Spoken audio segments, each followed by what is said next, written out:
The digital এডুকেয়ারে আবারও সবাইকে স্বাগত। আমি তোমাদের দর্শন বিষয় শিক্ষক অজয় স্যার চলে এসেছি আর একটি নতুন ভিডিও নিয়ে। তোমরা দেখতেই পাচ্ছ আমি তোমাদের প্রাকল্পিক ও বৈকল্পিক নিরপেক্ষণে শুরু করেছি।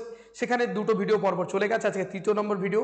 দেখতে থাকো শুরু থেকে শেষ পর্যন্ত। আজকে প্রাকল্পিক নিরপেক্ষণে বৈধতা সংক্রান্ত নিয়ম আছে, সেই নিয়মগুলো নিয়ে আলোচনা করব। একদম খুব সুন্দরভাবে বুঝবে, না হলে কিন্তু পরবর্তীতে করতে অসুবিধা, কারণ এখান থেকে প্রশ্ন একটা থাকবেই। তোমাদের এখান থেকে একটা প্রশ্ন থাকবেই। তো খুব সুন্দরভাবে দেখো কোন কোন জায়গাগুলো বলছি, যে জায়গাগুলো থেকে প্রশ্ন হবে সেগুলো জেনে নাও, বুঝে নাও। আর ছোট প্রশ্ন ভালোভাবে অ্যাটেন্ড করার জন্য কিন্তু বোঝাটা খুব জরুরি। এটা কিন্তু অন্য কোনো বিষয় নয় যে মুখস্থ করে চলে যাবে, এটা কিন্তু দর্শন। তাই দর্শন উপলব্ধির বিষয়, উপলব্ধি করো প্রত্যেকটা যুক্তির নিয়ম, ন্যায়ের নিয়ম, তাহলে অবশ্যই তোমরা সবগুলো অ্যাটেন্ড করতে পারবে। ঠিক আছে, চলো দেখো। তাহলে আজকে আমরা আলোচনা করব প্রাকল্পিক নিরপেক্ষণে বৈধতা নিয়ম। প্রাকল্পিক নিরপেক্ষণে বৈধতা নিয়ম। প্রাকল্পিক নিরপেক্ষণে বা মিশ্র প্রাকল্পিক ন্যায়ের দুটি প্রকার। কয়টি প্রকার আছে? দুটি প্রকার আছে।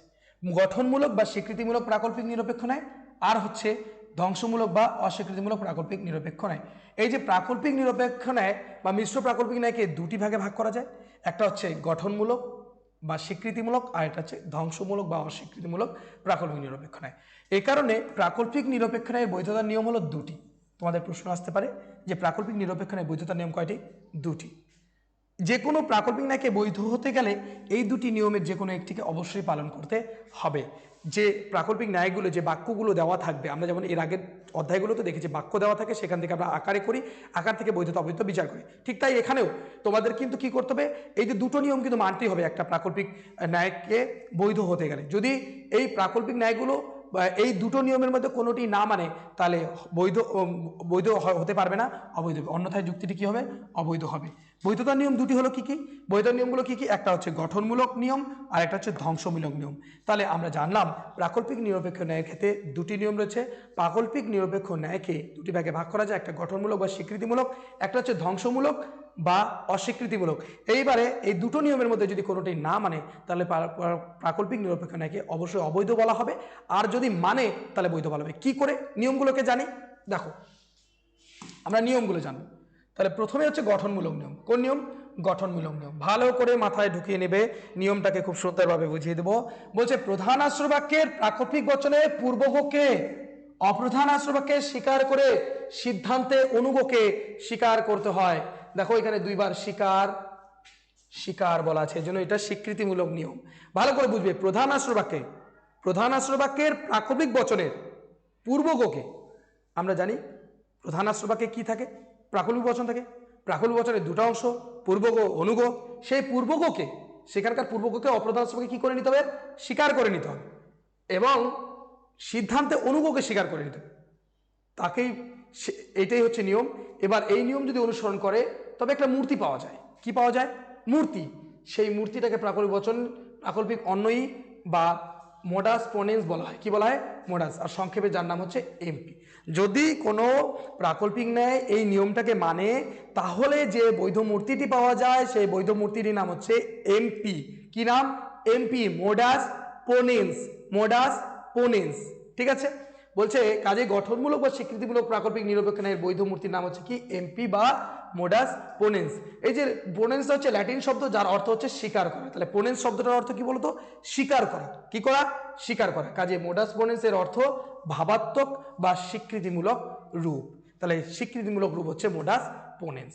তাহলে এবারে আমরা দেখছি যে আমাদের নিয়মটা হচ্ছে প্রধান আশ্রবাক্যের প্রাকল্পিক বচনের যে পূর্বগ, সেটাকে অপ্রধান আশ্রবাক্যে স্বীকার করতে হবে, আর অনুগকে সিদ্ধান্তে স্বীকার করতে হবে। এটাই হচ্ছে আমাদের নিয়ম, গঠনমূলক নিয়ম। তো উদাহরণ হিসেবে দেখো, যদি বৃষ্টি হয় তাহলে মাটি ভিজবে। এটা হচ্ছে আমাদের উদাহরণ দেওয়া আছে। যদি বৃষ্টি হয় তাহলে কি হবে? মাটি ভিজবে। নিয়ম অনুসারে এর যে পূর্বগ, বৃষ্টি হয়, এটা পূর্বগ, তাই না? আর অনুগ কোনটা? মাটি ভিজবে। এটা অনুগ।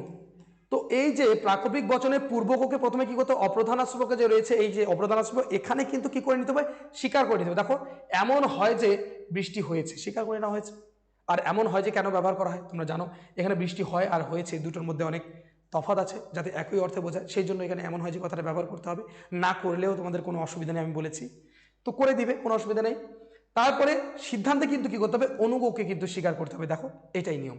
যদি এইভাবে পরপর নেমে আসে তাহলে কিন্তু মনে রাখবে, তোমাদের এটা বুঝে নিতে হবে এটা বৈধ। এই যে প্রাকল্পিক ন্যায়টা, এটা কি? বৈধ।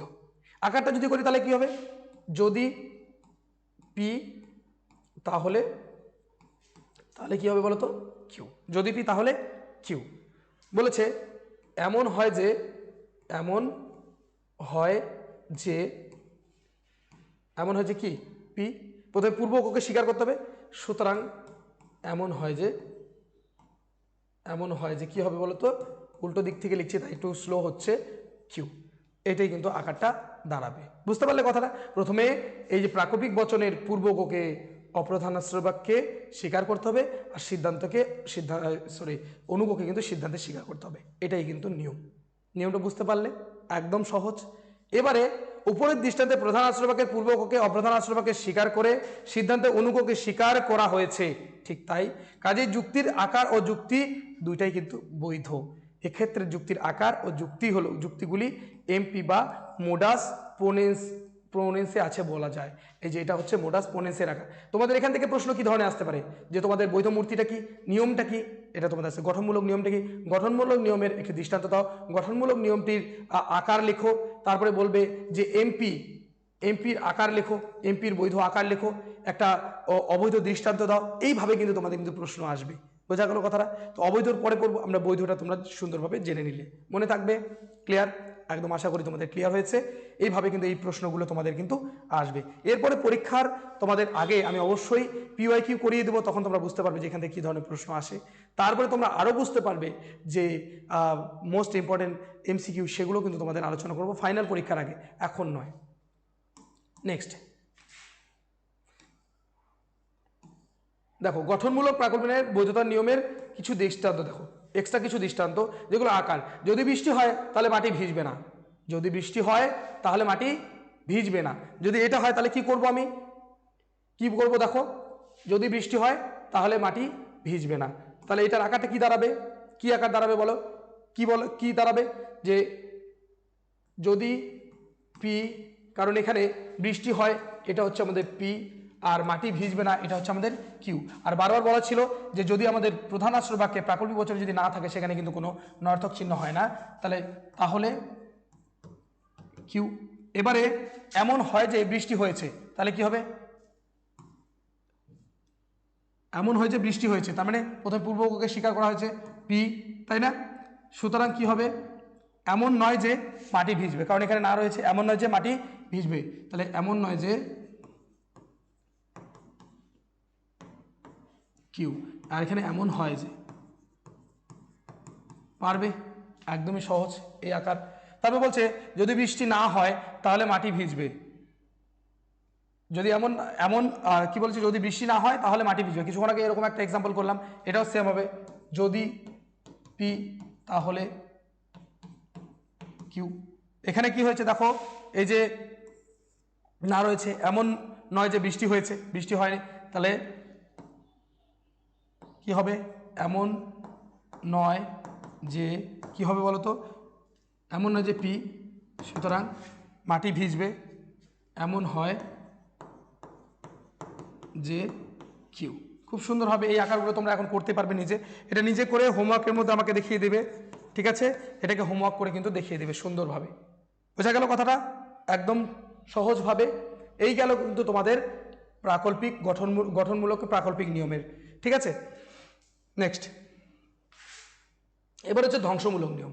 একটা নিয়ম আমরা জানলাম, যে নিয়মে বলা ছিল, কি বলা ছিল, যে আমাদের প্রথমেই প্রাকল্পিক নিরপেক্ষণে প্রাকল্পিক বচন প্রধান আশ্রয় বাক্যের পূর্বককে অপ্রধান আশ্রয় বাক্যে স্বীকার করে অনুককে সিদ্ধান্তে স্বীকার করতে হবে, এটা নিয়ম ছিল।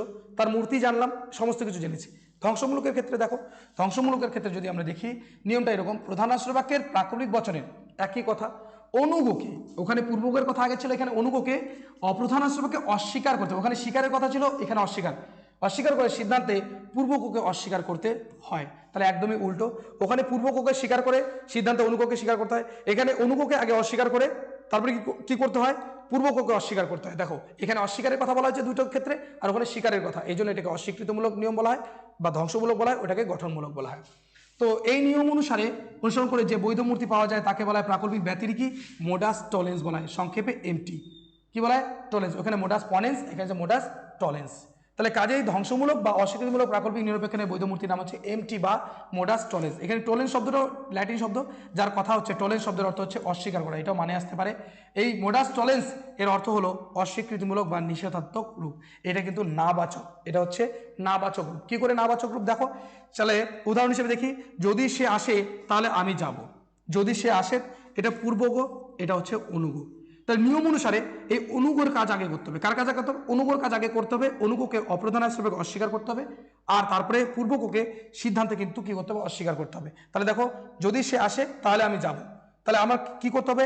প্রথমে অনুগকে অস্বীকার করতে হবে, এমন নয় যে আমি যাব, সুতরাং সুতরাং এমন নয় যে সে এসেছে। বোঝা গেল কথাটা? দুটোতে অস্বীকার করা হলো। প্রথমে কাকে অস্বীকার করলো? অনুগকে, তারপরে অস্বীকার করা হলো পূর্বককে। ভালো করে দেখো, তাহলে কি হবে? যদি পি তাহলে কিউ, এমন নয় যে, এমন নয় যে, প্রথমে অনুককে নিয়ে আসবো কিউ, সুতরাং এমন নয় যে, এমন নয় যে কি পি। খুব সুন্দরভাবে হয়ে গেল, একদম সহজভাবে। আশা করছি কোনো অসুবিধার কিচ্ছু নেই, তোমরা বুঝতে পারলে। উপরের প্রতিটি দৃষ্টান্তে আমরা এরপর দৃষ্টান্ত কিছু আলোচনা করবো। প্রধান আশ্রয়বাক্যের অনুগ কি হচ্ছে? অপ্রধান আশ্রয়বাক্যকে অস্বীকার করে সিদ্ধান্তে পূর্বককে কিন্তু অস্বীকার করা হয়েছে। ঠিক তাই এখানে তাই করা হলো। এই যে দৃষ্টান্তর ক্ষেত্রে আমরা কি করলাম? প্রধান আশ্রয়বাক্যের অনুগকে প্রথমে অস্বীকার করলাম, তারপরে পূর্বককে অস্বীকার করলাম। ঠিক আছে, কাজে প্রতিটি যুক্তির আকার ও যুক্তি বৈধ। এখানে কিন্তু এই আকারে যে যুক্তিগুলো আসবে সেগুলো কিন্তু প্রত্যেকটাই বৈধ। এখানে এইটার যে আকার, এই আকারটা কিন্তু কার আকার বলতো? এমটির আকার। কার আকার? এমটির আকার। এটা কিন্তু প্রশ্ন আসবে যে এমটির একটি দৃষ্টান্ত, এমটির আকারটি লেখো, এমটির একটি উদাহরণ দাও, এরকম করে প্রশ্ন আসবে। গঠন ধ্বংসমূলক নিয়মটা কি, তারপরে ধ্বংসমূলক নিয়মের ক্ষেত্রে বৈধ মূর্তিটার নাম কি, তারপরে টোলেন্স শব্দটির অর্থ কি, এই নানান কিন্তু প্রশ্ন এখান থেকে তোমাদের আসবে। তারপরে এক্ষেত্রে যুক্তির আকার ও যুক্তিগুলি এমটি বা মোডাস টোলেন্সে আছে বলা যায়। এরকম আকারে যে যুক্তিগুলোই থাকবে, যে ন্যায়গুলোই থাকবে, সেগুলো কিন্তু কি ধ্বংসমূলক প্রাকল্পিক ন্যায়ের মধ্যে থাকবে। সেগুলো সবগুলোই এমটির আকার হবে। কার আকার হবে? এমটি। তাহলে দুটো নিয়ম আমরা বুঝলাম, একটা হচ্ছে প্রাকল্পিক গঠনমূলক নিয়ম, একটা হচ্ছে ধ্বংসমূলক নিয়ম। তাহলে প্রাকল্পিক নিরপেক্ষ ন্যায় দুটি নিয়ম, তাই না? তো গঠনমূলক নিয়মে কি বলা হয়েছে? প্রথমে পূর্বকে স্বীকার করতে হবে, তারপরে অনুগকে স্বীকার করতে হবে। আর এটাতে দেখলাম ও অনুগকে অস্বীকার করে পূর্বকে অস্বীকার, বাস। এভাবে মনে রাখো, শর্টকাট, একদম সহজ। এবারে বাকি দৃষ্টান্তগুলো দেখো। বাকি দৃষ্টান্ত যদি দেখো কি আছে, যদি সে আসে তাহলে আমি যাব না। যদি সে আসে তাহলে আমি যাব না, তাহলে কি দাঁড়াচ্ছে? প্রথমে কি করতে হবে? অনুগকে প্রথমে কি করতে হবে? অস্বীকার করতে হবে। তারপর হচ্ছে পূর্বককে কি করতে হবে বলতো? অস্বীকার করতে হবে। এটাই তো নিয়ম ছিল। তাহলে কি হচ্ছে? সে আসে, এটা হচ্ছে পূর্বক, আর এটা হচ্ছে অনুগ। এখানে কি হয়েছে? এমন হয় যে আমি যাব। দেখো এখানে না না না কি হয়েছে? হয় হয়ে গেছে, তাই না? দুটো না যদি থাকে তাহলে কি হয়ে যায়? হয় হয়ে যায়। এমন হয় যে আমি যাব, নিয়ম অনুসারে এখানে একটা না আসতো, তাই না? আগে থেকে একটা না আছে, তাহলে না না হয় হয়ে গেছে। তাহলে এমন নয় যে সে এসেছে। বোঝা গেল কথাটা? এখানে কি করে হয় হয়ে গেল, এটা কিন্তু মাথায় রাখতে হবে। ঠিক আছে, তাহলে যদি পি তাহলে কিউ, এটা দাঁড়াচ্ছে। এবারে এখানে আমি যাব, এখানে হয় হয়ে যাচ্ছে। কেন হয় হলো? এমন হয় যে কিউ। কেন হলো? কারণ দেখো এখানে না আগের থেকে একটা আছে, আর নিয়মে আরেকটা না আছে। তাহলে নিয়মের না অনুসারে এই না না কেটে যাবে, কেটে যাবে। তাহলে সুতরাং এমন হয়, এমন নয়, এমন নয় যে সে এসেছে, মানে পিউ, পি হলো এক নাম্বার হয়ে গেল। দুই নাম্বার দেখো, যদি সে না আসে, যদি সে না আসে তাহলে আমি যাব। যদি সে না আসে তাহলে আমি যাব। এবার কি বলতো, আমাদের না নিয়ে আসতে হবে। তাহলে প্রথমে এটা অনুগর কথা, তারপরে পূর্বগ। তাহলে অনুগকে প্রথমে করতে হবে। সুতরাং যদি পি তাহলে কিউ, তাহলে এটাকে আগে করব। দেখো এখানে কিন্তু কোনো না নেই, তাহলে এখানে কি হবে? এমন নয় যে, এমন নয় যে কিউ। সুতরাং কি দাঁড়াবে? এবার দেখো পরেরটাতে সে না আসে, সেখানে কিন্তু না রয়েছে, আর একটা না আসবে। তাহলে না না সেখানে কি হবে? হ্যাঁ হয়ে যাবে। তাহলে এখানে এমন হয় যে, দেখো এমন হয় যে পি। দেখো এই জন্য কিন্তু এগুলো সদর্থক হয়ে যাচ্ছে, নয়ার্থকটা সদর্থক হচ্ছে, কারণ ওখানে কিন্তু না আছে। আরও একটা না নিয়মেই আছে, যে নিয়মটা বলা ছিল যে অনুগকে প্রথমে কি অস্বীকার করতে হবে, তারপর হচ্ছে পূর্বকে অস্বীকার করবো, অস্বীকার করার কথা বলা আছে। তো সে না আসে, তাহলে না আসেটা কি হয়ে যাবে? এসেছে, তাই না? এবারে পরেরটা, এটাও তোমরা হোমওয়ার্কে করে আমাকে দেখাবে। যারা যারা হোমওয়ার্ক করে দেখাচ্ছ আমি অবশ্যই রিপ্লাই দেওয়ার চেষ্টা করছি। অনেক ব্যস্ততা থাকে, কারণ যেহেতু আমাদের এতগুলো ছাত্র, অফলাইনে আমাদের 400 স্টুডেন্টস, তাদেরকে দেখতে হয়। ঠিক আছে? সেই জন্য অবশ্যই তারাও যেন খুব ভালো রেজাল্ট করে, তোমরা যারা দেখছো তাদেরও সবার কথা চিন্তা করে আমরা করা হচ্ছে, ঠিক আছে? তাহলে এই ছিল কিন্তু তোমাদের আজকের ভিডিও, আজকের ক্লাস। আশা করি তোমরা নিয়মগুলো খুব সুন্দরভাবে বুঝতে পারলে। আর অবশ্যই কেমন লাগলো ক্লাসটা কমেন্ট করে কিন্তু জানাতে ভুলবে না। আমি তোমাদের জন্য ভিডিওগুলোকে ছোট ছোট করছি যাতে তোমরা খুব ভালোভাবে বুঝতে পারো। এরপরের দিন কিন্তু বৈধতা বিচার করবো, খুবই ভাইটাল। তো সেই জন্য তোমরা কিন্তু খুব সুন্দরভাবে দেখবে, নাহলে কিন্তু অসুবিধা হবে। কারণ নিয়ম জানলাম কিন্তু বৈধতা বিচার করতে জানলাম না, এই বৈধতা বিচারটা কী করে করবো সেটা কিন্তু শিখতে হবে বা সেটা জানতে হবে। থ্যাংক ইউ সো মাচ ভিডিওটাকে শেষ পর্যন্ত দেখার জন্য। এবার পরবর্তী ভিডিওর জন্য অপেক্ষা করো। আমি অবশ্যই আগামীকালই তোমাদের জন্য ভিডিও শ্যুট করে দিয়ে দেবো। তাহলে আবার দেখা হচ্ছে নতুন ভিডিওতে। Thank you so much.